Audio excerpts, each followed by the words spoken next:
WCBI News at 6 starts now. Thanks for joining us on this special March Madness edition of WCBI News. It's being called the largest cocaine bust in the history of Union County. WCBI's Allie Martin has more details on after one day, that is, after a traffic stop by an alert deputy lands 3 people in jail and takes more than $600,000 of drugs off the streets. It was a brief initial appearance for all 3 suspects. A cash-only bond of $250,000 was set for each suspect. 32-year-old Alicia Herrera Ramirez, Manuel Galavazu, and Samantha Ybarra Luna were arrested early Wednesday morning when a Union County deputy stopped this truck for not having a license plate. In fact, the paper tag registered in Texas had blown under the truck's bed and out of sight of the officer. Upon the stop and conducting a roadside interview with individuals in the truck, it raised his level of suspicion high enough that he thought he needed to call the K-9 officer out. Dutch, a 4-year veteran of the Union County Sheriff's Department, quickly alerted his handler to the illegal cargo. The search of the vehicle revealed 33.5 pounds of cocaine concealed in some duffel bags in the bed of the truck. The traffic stop was made along this eastbound section of I-22 between Myrtle and New Albany. Sheriff Edwards says I-22, which connects Memphis to Birmingham, is not only more convenient for motorists, but is also a favorite route for drug smugglers. It is probably a major thoroughfare for something like that to occur. The sheriff says the case also shows the importance of so-called routine traffic stops and how they often lead to more serious charges. All 3 suspects face up to 25 years in prison if convicted. Ramirez and Galavazu were in the United States illegally. In New Albany, I'm Allie Martin, WCBI News. More than $6,000 in cash was seized along with the Ford pickup truck.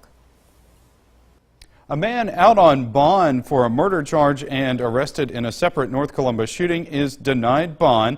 LaRon Gregory remains in the Lowndes County Jail tonight. He's charged with aggravated assault. 2 men were shot at OK Foods convenience store on 7th Avenue North this past Tuesday. Gregory was indicted last year on a murder charge. He's accused of shooting and killing Brandon Gordon in January 2016.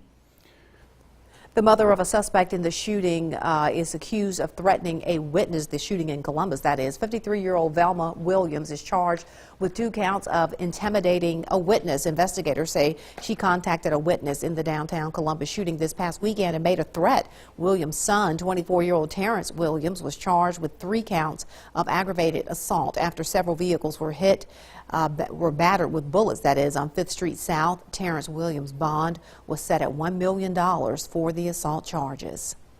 A Clay County man is accused of threatening to blow up the sheriff's department and shoot a deputy. 39-year-old Isaac David Smith is charged with abusive calls to emergency telephone service and false report of a bomb, explosive, or weapons of mass destruction. Sheriff Eddie Scott says Smith called several times complaining about non-emergency issues. Smith also allegedly called and threatened to blow up the sheriff's department and kill a specific deputy. Scott says a judge ordered a mental evaluation for Smith at a hearing this morning.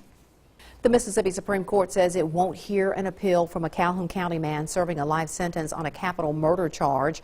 Arvin Rochelle says he should be free on parole because of a 2014 change in the way parole is calculated for state inmates. The State Court of Appeals rejected that claim in December of 2016, saying the new parole guidelines are not applied retroactively. The Supreme Court Thursday said it will let that December ruling stand. Rochelle pled guilty in 1994 to arson and capital murder charges in the deaths of Hazel and Nell McMahon. They died when Rochelle set their residence on fire. Time now for a first look at our forecast. We'll turn it over to Chief Meteorologist Keith Gibson. Keith?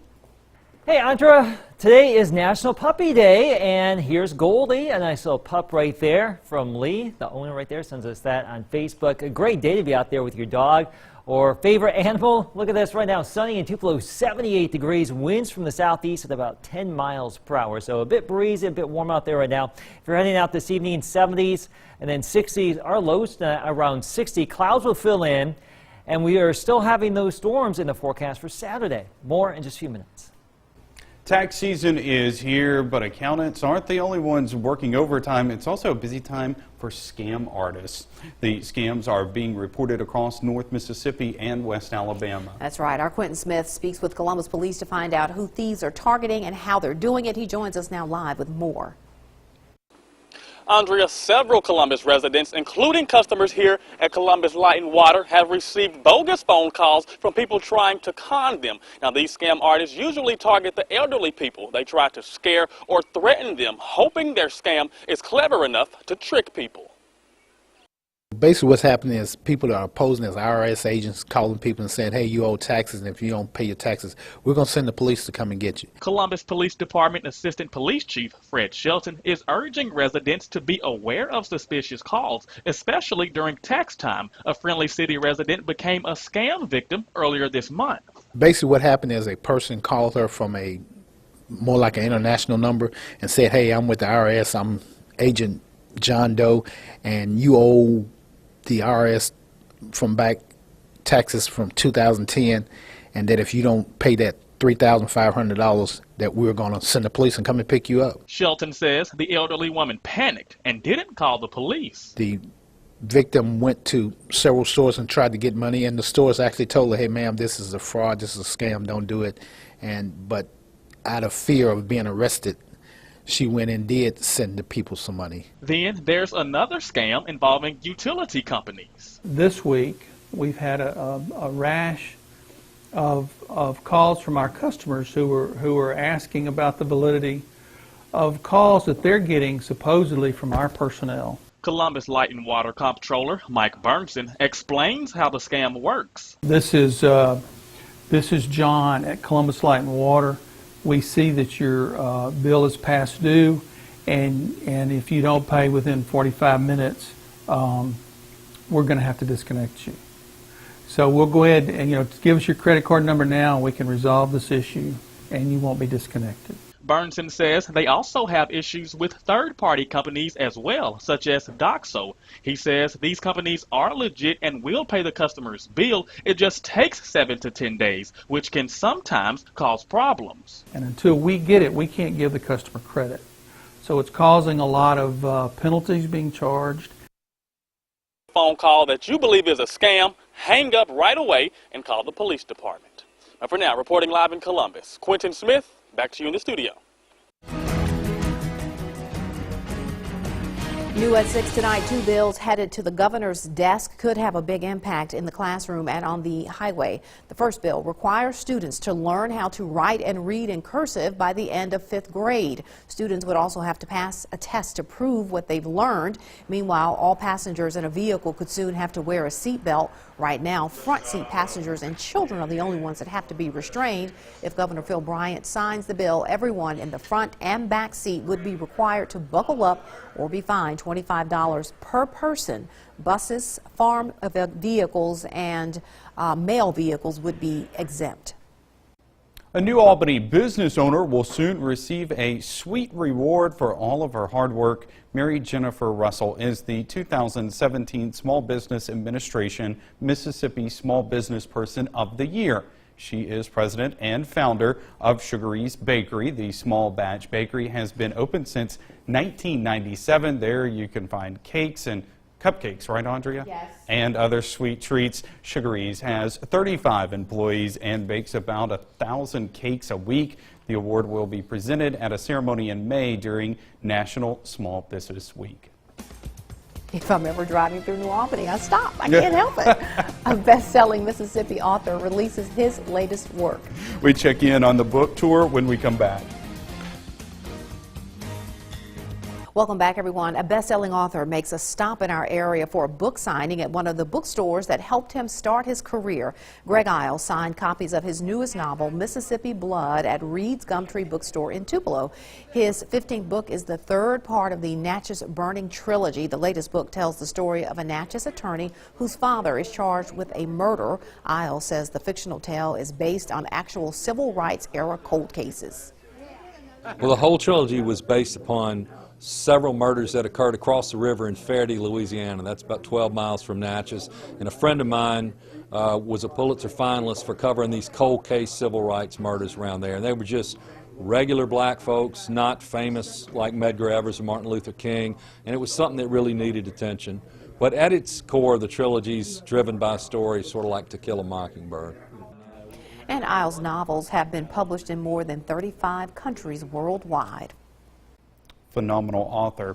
Well, 3 North Mississippi educators are finalists for the state's highest honors. John Ellison, the principal of Houston Middle School, is a candidate for Administrator of the Year. The Mississippi Department of Education says this honor goes to an administrator who inspires teachers, demonstrates leadership, and is an active member of the community. Ellison is one of 4 finalists. High school history teacher Charles Yarborough is a finalist for Teacher of the Year. Yarborough teaches at the Mississippi School for Mathematics and Science. And Marsha Rowland is the 4th and 5th grade math, science, and social studies teacher at Nanawaya Attendance Center. The recipients will be announced April 7th at the Jackson Convention Complex. A prominent building on the former Mary Holmes College campus is set for demolition, but not before former students and faculty have a chance to say goodbye. The Meade Holmes Administration building will be cleared to make room for new green space. Community Counseling Services, who bought the former college back in 2010, has been working to renovate several buildings on campus, but repair and hazardous material removal estimates came in too high to make saving this building feasible. CCS will host a remembrance ceremony for alumni and past faculty and staff of Mary Holmes on April 12th at the courtyard next to Meade Holmes. Plans are to use reclaimed bricks for future projects.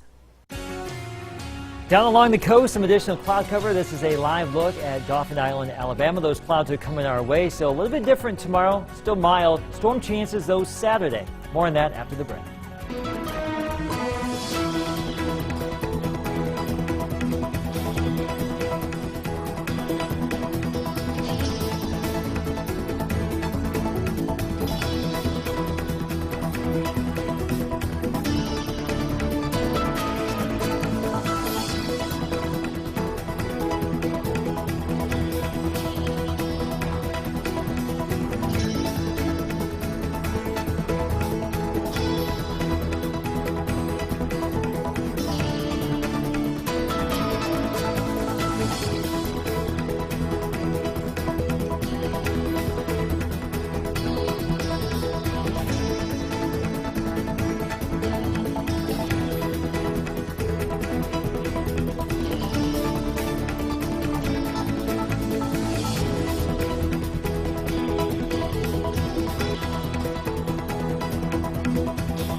Our First Alert weather forecast with Chief Meteorologist Keith Gibson.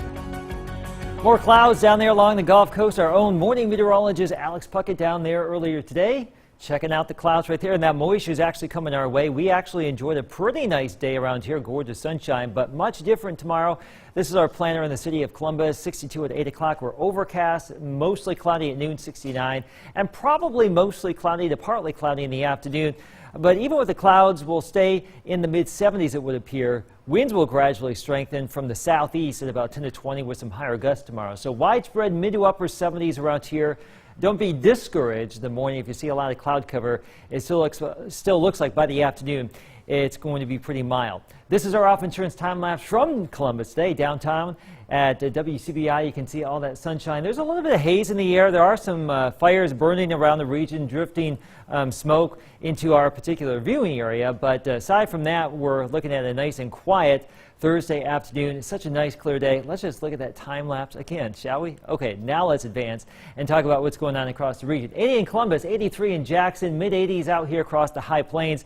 Now, our wind speeds are not that bad, but they will gradually increase from the southeast tonight. already sustained at about 30 with higher gusts out there across the high plains of Oklahoma and Texas. So our wind field is really going to get going more so as we get into tomorrow. All because of that system out there.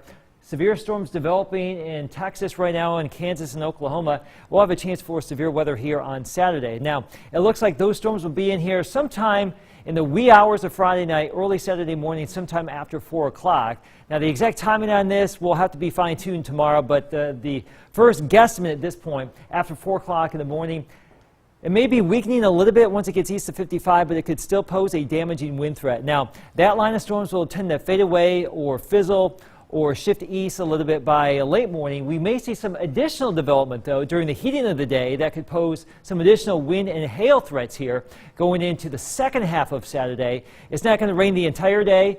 The overall tornado threat is low, which is certainly good news, but that's the latest thinking for Saturday. Let me show you this with Futurecast.